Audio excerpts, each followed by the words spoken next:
Hello, and welcome to Introducing Me. I'm your host, Sarah. I started this podcast to get to know other people and lifestyles while discovering more about myself. Each episode, I'll give a new guest a chance to discuss their background, culture, interests, or whatever they want to talk about to help increase all of our own worldviews. Today, I would like to introduce you to Kevin.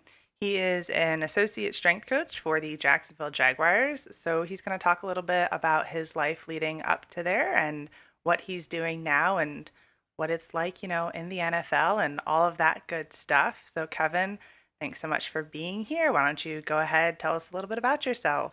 All right. Thanks for having me, by the way. I'm excited to do this. This is my first time being on a podcast, so I'm excited. Hopefully I don't talk too much. Hopefully I don't cross any lines and say anything inappropriate or accidentally cuss. I can get excited talking about strength and conditioning, so we'll see how it goes. But yeah, no, it's been a long time coming to make it this far.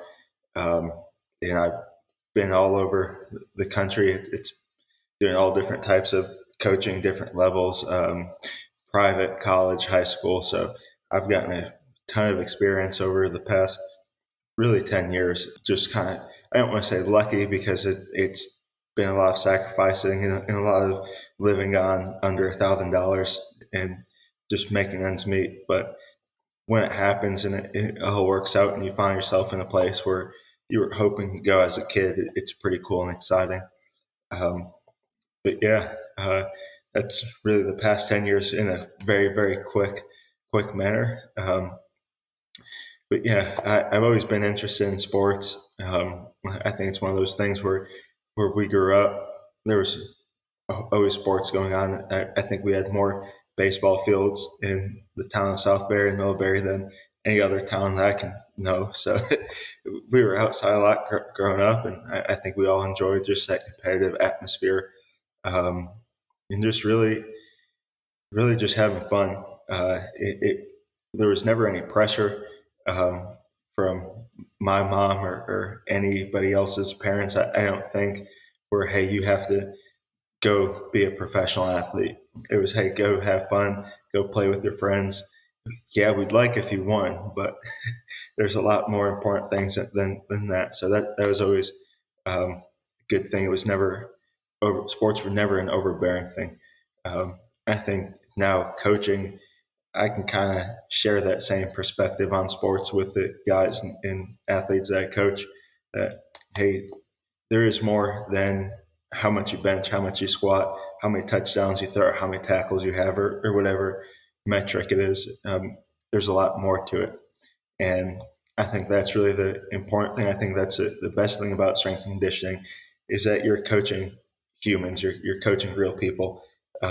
It just so happens that the means to that is a barbell.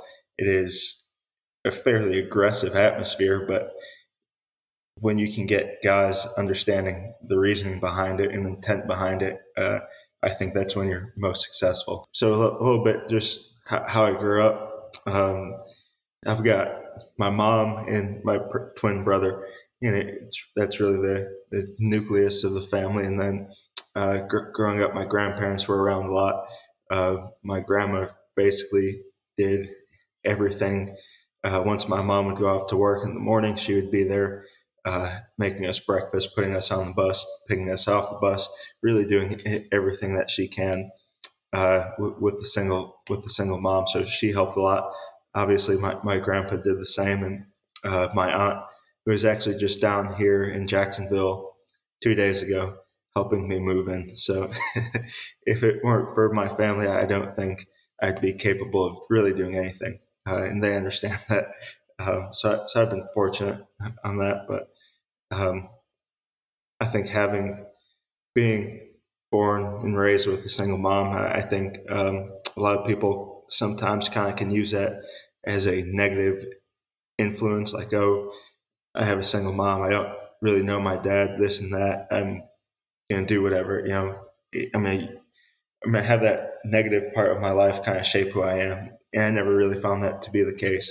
If anything, not having a father in the house really allowed me to have more father figures than most people, from coaches, parents, or friends. So there was never a lack of a male role model. And I think that's one of the most important things, is that just because you find yourself in that situation, it doesn't mean that you have to accept it as absolute fact. There's always going to be people who you can look up to, whether it's a blood relative, whether it's a coach, like I said, or whether it's just somebody in the community who's trying to do the right thing or does do the right thing. So I've been fortunate to have that perspective. And I think that's something that my mom really taught me. Like, hey, I hate the phrase "it is what it is," but this is the situation that you're in, and I mean, you got to do it. She made a great deal of sacrifices over the course of her life, and just knowing that, like, I have to be successful for everything that she's done. It really motivates me to do things and do them right and do them for the right reasons. So I've been fortunate to have those types of experiences that I've had. I think a lot of times people talk about privilege being a mom, dad, a decent house, and things like that. And I don't think that's the case. I think being privileged is just understanding who you are and what it takes to get to where you want to be. Growing up, there was maybe me, my brother, maybe a handful of other African Americans in the town that we grew up in. I never really felt any racial pressures or anything like that. I think being in a little bit of a smaller town and kind of sticking out more than other people, I think it kind of gave people a chance to get to know me and get to know my brother. And I mean, we're basically the same person, more or less. But I mean, if you're a good person, I really truly believe this after everywhere that I've been and everything that I've seen. If you're just a generally good person, I really don't think that the color of your skin matters. Just like the great Reverend King said, judge people for their character, not by the color of their skin. And I've been fortunate to grow up in a town that actually judged me for who I was and what I was contributing to the local community. So I've been happy for that. In that other places, I've had opposite experiences, negative experiences, and it was when they were judging you solely for, well, you're black, or in my case, it was always, you're not black enough. And that's where the dissension came. So I've always had a strange perspective on it. And even now, there's been things going on down here in Jacksonville that I won't touch too much on, but you want to hear some of these positive stories. And it seems like the prevalent idea is to pass negative stories, and that's not the case. If you look through the scope of negativity, you're always going to find negativity. It's like when you go look at a car and you're looking at a red Jeep or whatever, you're going to go out on the road and all of a sudden you're going to see all these red Jeeps. So if you're looking for good things, if you have that perspective, I'm going to find the good in people. I'm going to actually look at who they are as an individual, what their moral character is like, and what their conviction is like. And if you look at that, you'll find good in people more times than not.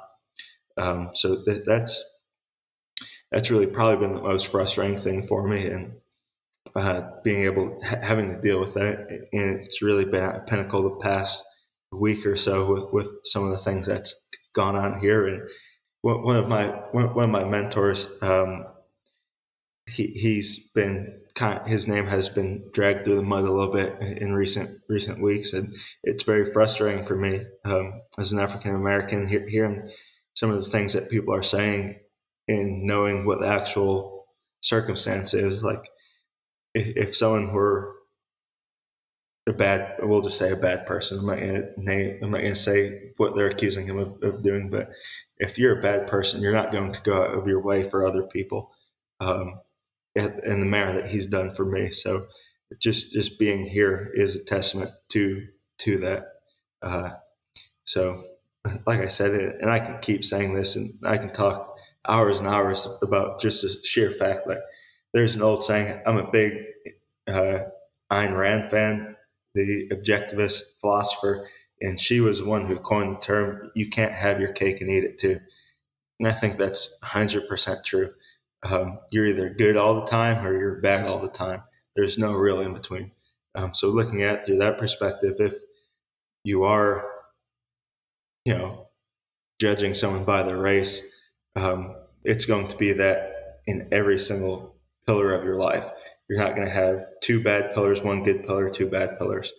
That's just not the way it is. And I think people have to realize that. And I think people have to really actually make an effort to get to know someone and vet who they are character wise, just as opposed to um, things that they hear and say and then kind of skew that. So, got off track a little bit there. I apologize. Hey, not a problem. And, it sounds like you have a great family behind you and a great outlook on life as well. And so we did grow up in the same town, K through 12, the whole 9 yards. And I think I've mentioned on previous episodes, we did grow up in a very white town. I don't know if you and your brother were also like the only twins in our grade as well, which I think people always find fascinating because twins and triplets and multiples are always so rare. Um, so you talked a lot about a lot of things, but I want to, talk about your high school experience. You were playing football. According to my father, our team was very good. I don't really remember. I may have attended games, but that doesn't necessarily mean I was watching. I was more concerned with the band. So can you talk a little bit about high school football, and how, you said you weren't, pushed to you need to go pro or anything. So how is it that then football did become such a major point in your life?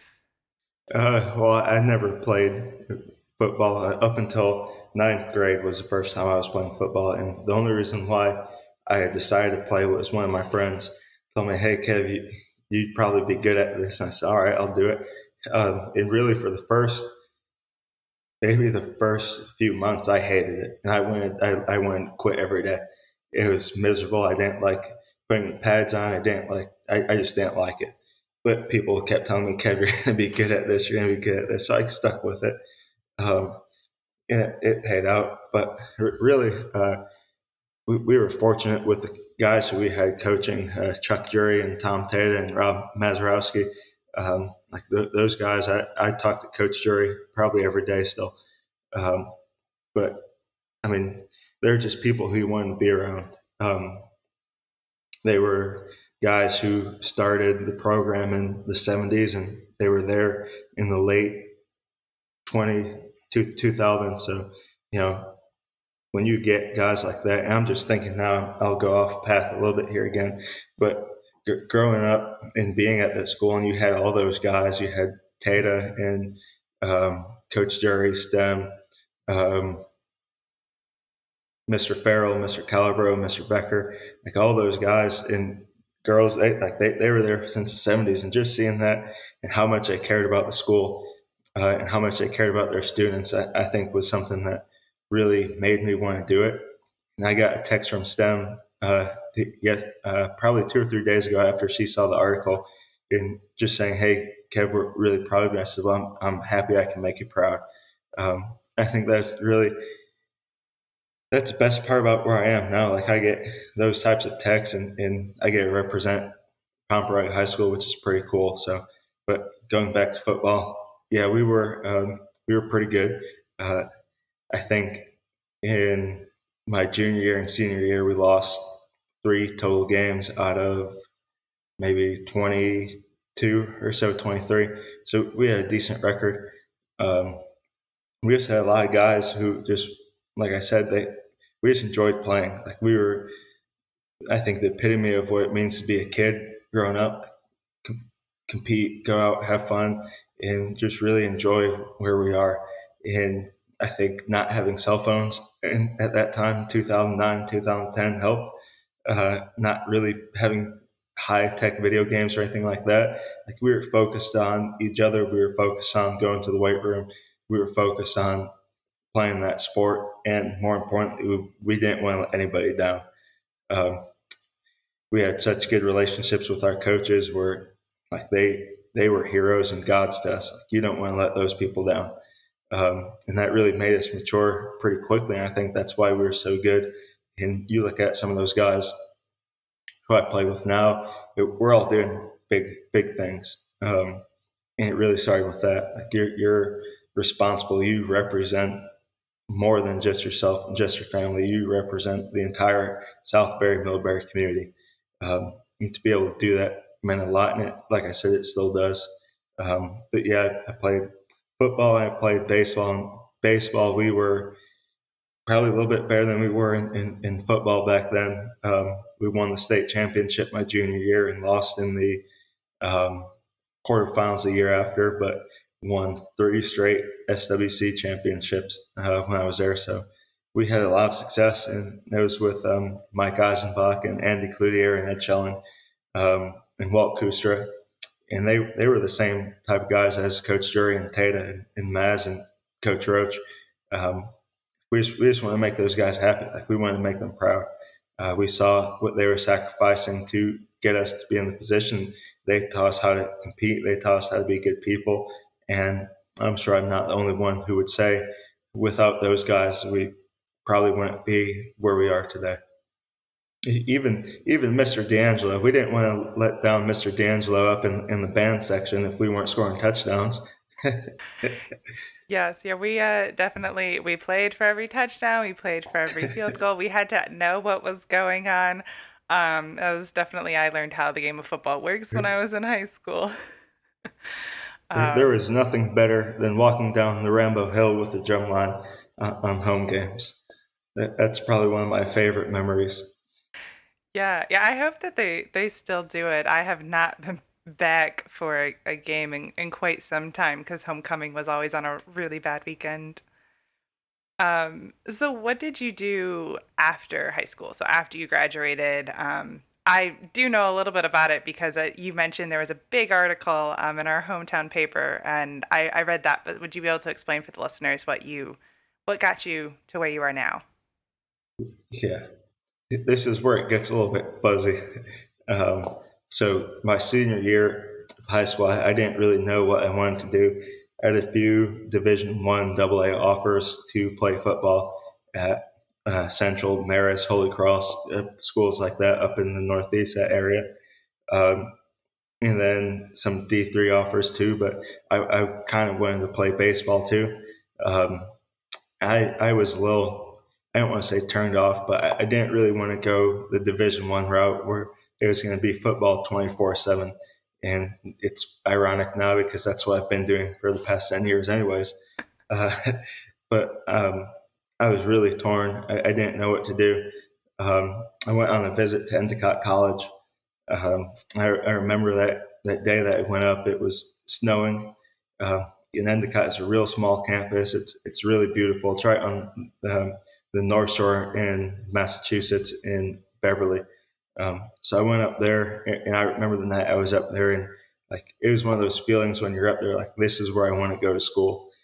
So I was confident in that decision. I was going to play football and baseball, and I was all set. I was ready to go. Got there in August of 2011, I think. Yeah. Um, got there, made it about halfway through football camp, and broke my thumb and tore a bunch of ligaments in it. And they told me I wasn't able to play. Um, so I didn't know anybody. The only thing I had up there was baseball and football, and now I can't do either. I can't really work out. I was just going to class and like hanging out at practice. It really wasn't enjoyable. I really started to dislike it, and it was hard as an incoming freshman to make friendships and relationships when you're not out there playing with these guys. Um, there was also a lot of first year of college activities going on, which I'm not too interested in doing. So that was another thing that kind of like, well, they're playing, they're going out, and I'm at home reading William Faulkner.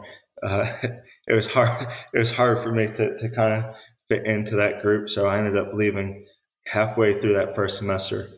I came back to Southbury, and again, I didn't know what I was going to do. I was a American literature major when I was at Endicott, so had no idea what I was doing.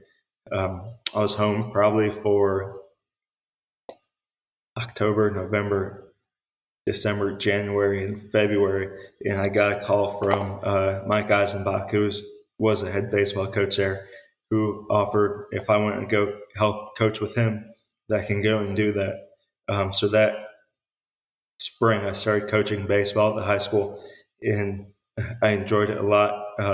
We didn't really have anybody running the weight room.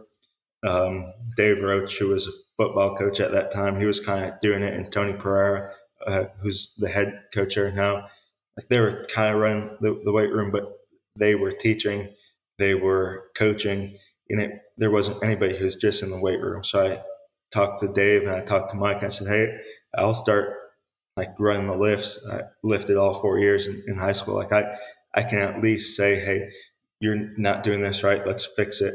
I really didn't know anything else.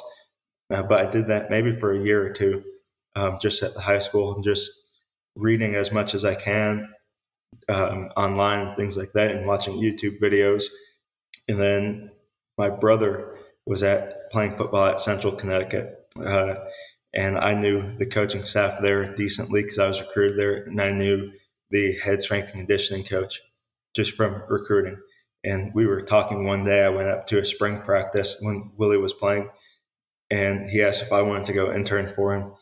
So I said, yeah, why not? And this was January of 2013, I think. And I just started driving up there from Southbury to New Britain at 4 o'clock every morning, and I would leave around 5 o'clock, and I would just be in the weight room 5 out of 7 days, sometimes 7 out of 7 days. Just kind of, I had my notebook, and I would just follow where Coach Erickson, Coach Piper, the strength coaches up there.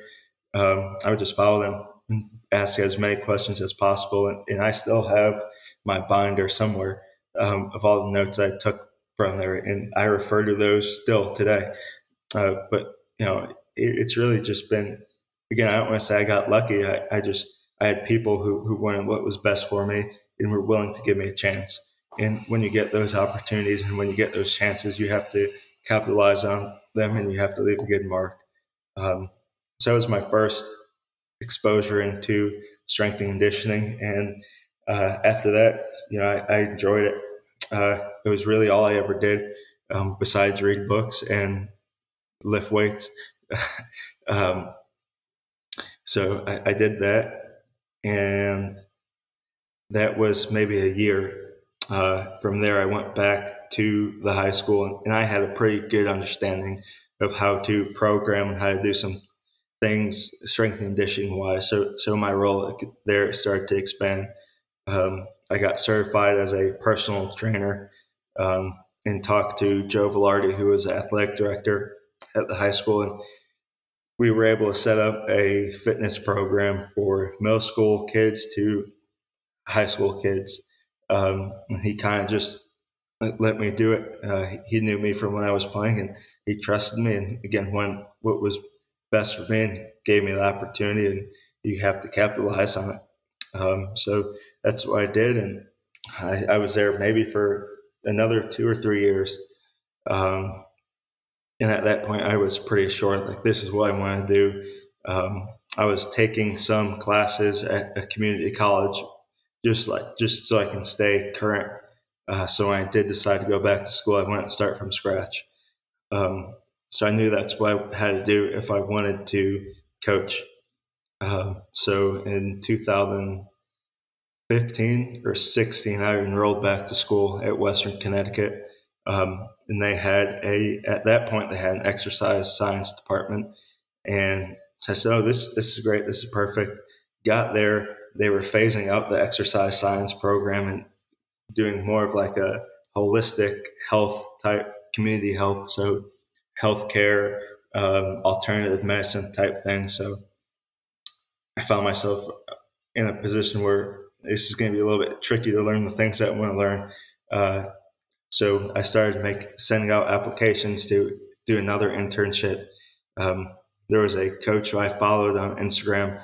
His name is Tim Karen. This story will show you how small of a world this actually is. He was a head strength coach at Army West Point. And we've followed each other and we messaged just back and forth. I saw he was looking for interns. I said, I'll apply. West Point is maybe an hour from Southbury or so. So it's not too far. I apply, I get all the information. We talk on the phone a couple times. I come to learn that it's in California. The internship is in a little bit south of California. So we kind of kept talking and just like what our backgrounds was. And he actually is from Enfield, Connecticut. His wife went to Central Connecticut. His best friend's roommate in college was Craig DeAngelis, who was our gym teacher. So things just kind of happened. He said, hey, if you can swing this, we'd love to have you. So I was kind of looking around, just talking to some people, and turns out, you remember Brent Palella? Mm-hmm. Yeah. He lived in the town over from where Tim's gym is. So I stayed with him. It was a 30-minute walk into the weight room every morning, and it just works out. And at that point, just with all those strange little connections, it was one of those things where I said to myself, you know what, maybe I'm supposed to be doing strength and conditioning, or else why would Brent live 30 minutes from the gym? Why would Tim be from Connecticut? So I picked up on all the signs. So I went out there. I spent a summer there. And I learned so much. If anybody is listening who wants to be a strength and conditioning coach, my number one suggestion would be just put yourself out there. Be willing to move across the country with no money and sleep on the floor for 4 months. And just, I hate to use the word grind, but really just accumulate as much knowledge as you can and just be a good person, like I've said before. So I did that, and that was probably the best decision that I've made, because from there, I did an internship at Army West Point. From there, I was able to do an internship at the University of Iowa. From there, I was a part-time coach at Baylor, then a full-time assistant at Vanderbilt, and now I'm at Jacksonville. So it's all just little connections. Tim in California knew the head guy at Army. The head guy at Army knew the guys at Iowa. The guys at Iowa knew the guy at Baylor, who was also best friends with Tim, who coached the guy at Vanderbilt. So it was just all just that type of thing. And once you're in the weeds of it, you start developing relationships, and people trust you, and they're willing to put their neck out for you. And that's really what happened. And it's so, I think strength and conditioning, more than any other profession, that's really prevalent. And that's the best part about it. Like I can be the Tim Karen or the Chris Doyle for somebody else, and get them into a position that I'm in living my dream, coaching in the NFL. So that's pretty cool. And you just have to be willing to take the chances. It's uncomfortable. Like I've slept on the floor probably more times I've slept in bed in the past 7 years. But it's just one of those things, and you enjoy it. And you want to be around good people. You find good people, and it makes it really easy to be successful. Yeah, now you've been a lot of places in the country, hopping around everywhere. Now in sunny Florida, and I have a foot of snow out my window. So what has it been like? You kind of mentioned a little bit in the beginning, but what the different areas you've lived in, what have those experiences been like? They've all been vastly different. Connecticut is different than 20 minutes south of Los Angeles, which is much, much different than Iowa City, Iowa, which is different than Waco, Texas, and Dallas, Texas, and Nashville. Uh, I would say, though, it's really, there's been some major lifestyle changes, just from what I see how other people are living. California was very, very relaxed. Um, it seemed like everybody did the same thing over and over again. Everybody drove the same car. The weather was always the same. Everybody ate at the same restaurants. Everybody drank the same type of coffee. And it really wasn't like my type of thing. Like, I don't think I would be able to survive there in that social setting. where everything's really, it's just the same. When I got to Iowa, it was a little bit different. Iowa City is a really interesting town because it's a college town, but there's still outskirts where you get like actual local Iowa City people. So you get a really good perspective. One of the best things about Iowa City is that everybody is in Iowa Hawkeye gear. It doesn't matter if you're old, young, man, woman, black, white, that didn't matter. Everybody was in Iowa football gear. And I think that's something that's pretty special. I think that's what I'm familiar with back home. Like, it really doesn't matter who you are. Like, if you're one of us, you're one of us. If you're a good person, you have the same values that we have. You're in it. So that was interesting. From there, I went to Waco, Texas, which is an interesting place. Um, but it's kind of the same thing. You get those local Waconians, and really all they have is Baylor and the Colt and Chip and Joanna Gaines. Uh, so it's pretty interesting to see that lifestyle. It's you go on the opposite side of the train tracks from where the Baylor bubble is, and it's a completely different world. Um, but what I noticed there is no one really looks bothered. Like, it's not um, like it wasn't like, oh, here I am, African American, I'm going to feel uncomfortable walking down certain parts of Waco. No, if you keep to yourself, I don't want to say like you have to be afraid, but if you do your job, like if I was in a store and I was getting my stuff and I knew exactly what I needed, I wasn't out trying to cause any trouble. Trouble doesn't find you if you're not looking for it. So that was an interesting thing. Dallas is probably more similar to what we're used to in Southbury, in Millbury. It's pretty affluent, at least where I was living. The school that I was working at was about 45% Latino, 50% white, and 5% black. So it was a decent mix. And it was interesting to see the way that it was pretty new. They had just realigned the district. So there was an influx of minority kids going to that school. But again, like, if you were one of them, you were one of them. If you were looking to be different, then you would be different because that's what you wanted.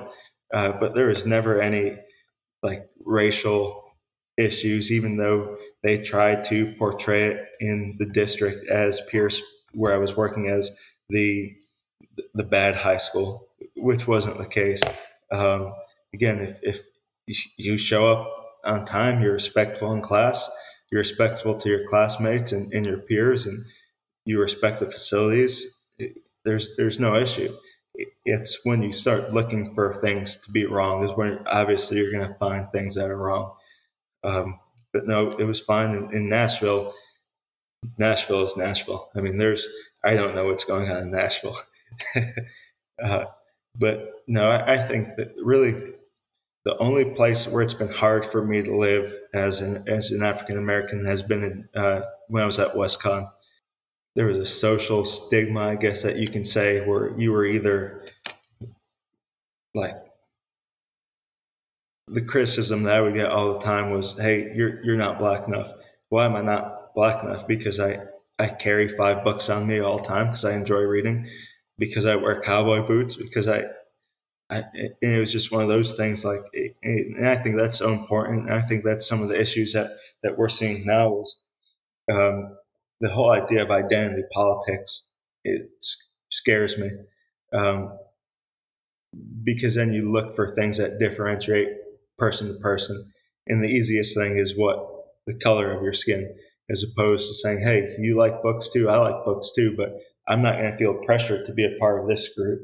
I'm going to have enough self-esteem and self-confidence where I can leave them, and yeah, I can be friends with them, and we can be buddy and we can sit at lunch and do things like that together. But I also have this side of my life where I want to explore. Um, and like I said, I think that has a whole lot to do with just sheer self esteem and knowing who you are as an individual. because when I know who I am as an individual, I can leave the pack. I don't need the pack's support. I don't need their constant, you're with us, you're safe. I can go be safe on my own. And I think that's something I've learned really living on my own for quite a while. If you can have that self-esteem, you can really fit into any group because you're not bound to any others, if that makes sense. I know I don't know if that's a prevalent idea, but that's one of the things I've learned. Yeah, definitely. And you talked a bit about the certain towns and like the mindsets of, everyone supporting everyone, which is really great. And in Pennsylvania, it's very much like everyone loves Penn State. So I have to ask, you're now in Jacksonville, but you grew up in New England. Were you a Patriots fan? Like, who were you rooting for? I'm a Yankee fan. I'm a New York Yankee fan. Other than off that, I don't really have a favorite NFL team. I always like Tom Brady, just because it's Tom Brady. It's hard not to like the best person ever. Um, but in terms of football, no. Yeah, last year I was a Carolina Panthers fan because I knew a bunch of coaches on that staff. I always liked the Chiefs because I knew a couple players on who played for them. So no, I never really had an allegiance. Well, that's good then. So you don't have to give up an allegiance and you can, support the team you work for. Absolutely. And I've gotten many texts from people saying, "Hey, we're gonna have to go buy Jacksonville gear now," which is pretty cool. I guess the Jacksonville Jaguars will now be the NFL team of Southbury, Connecticut. Yes, definitely after, the big article and everyone who you're still in touch with at Pomperog.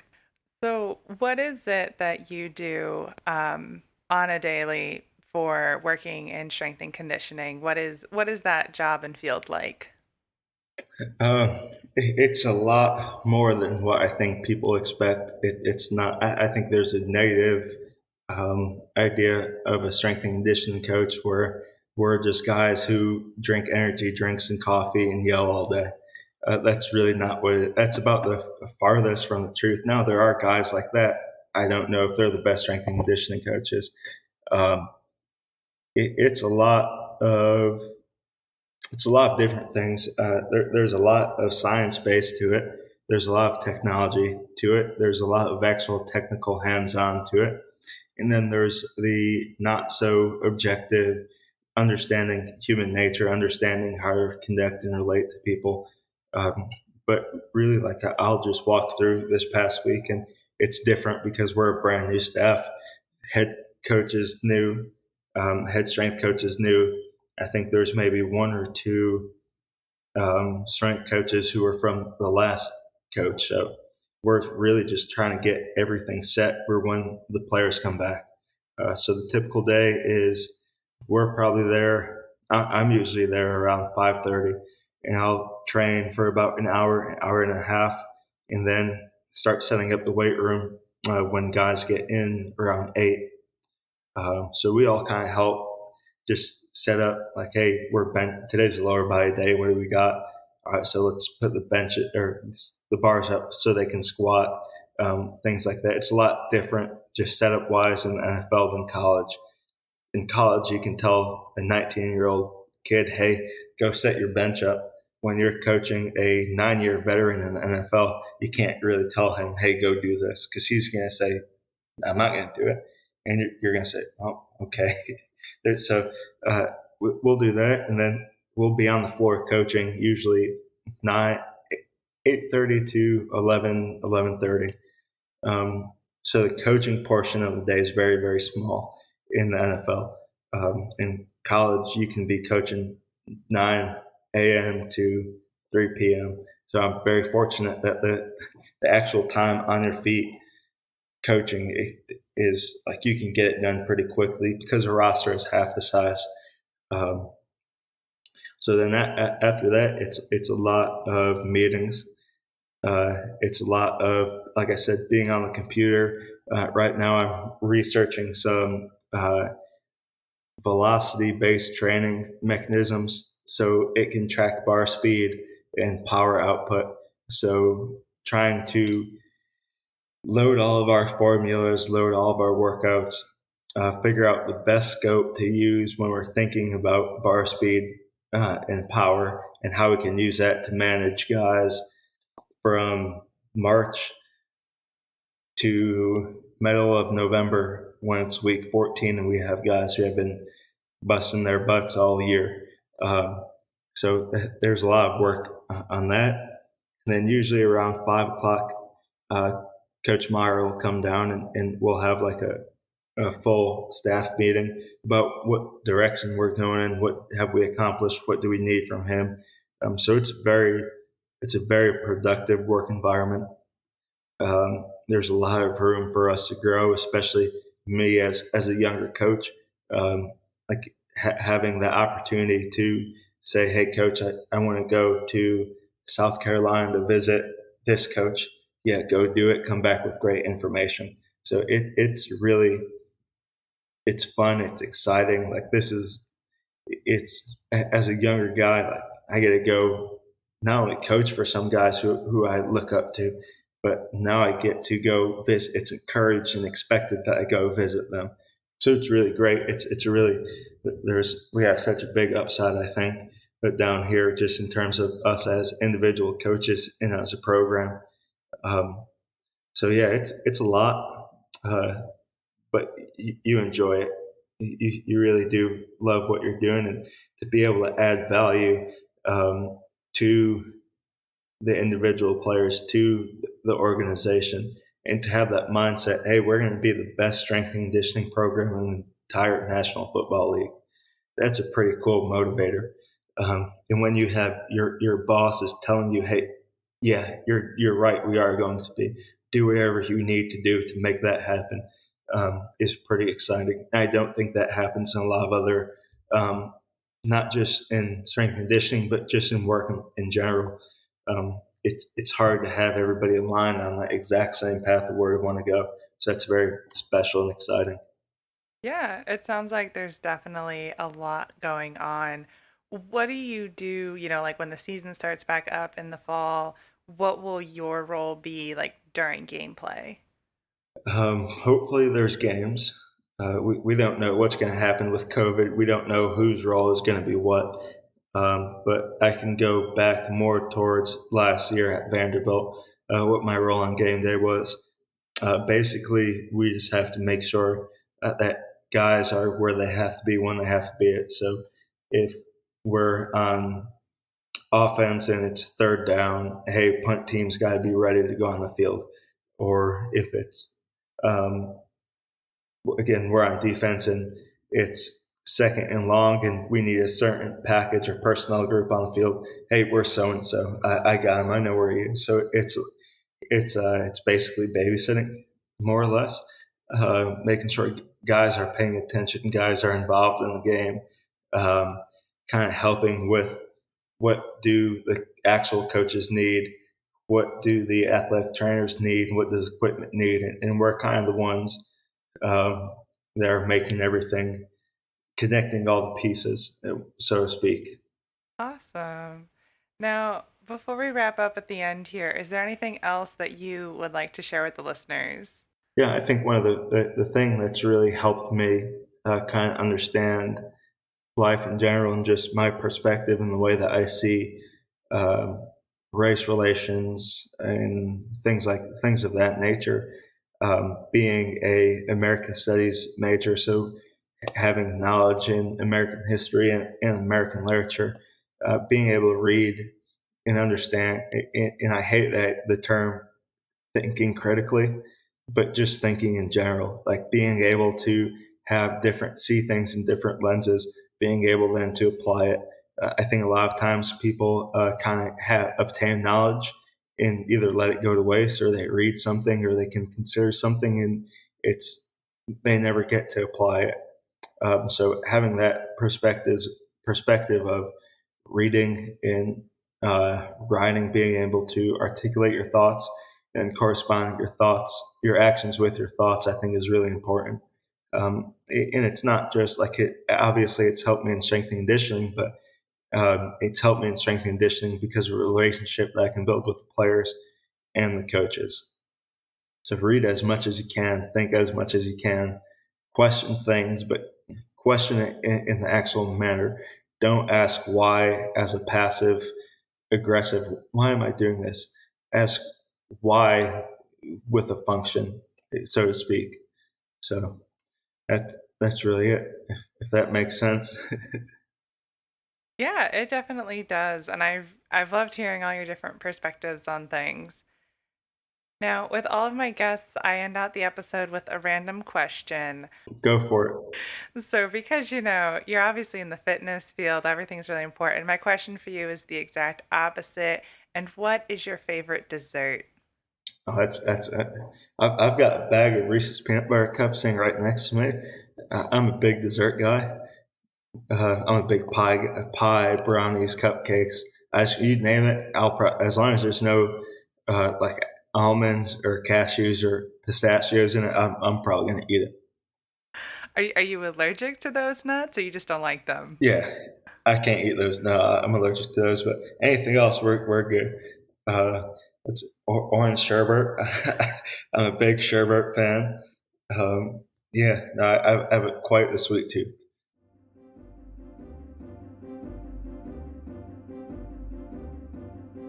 All right, that brings this episode to a close.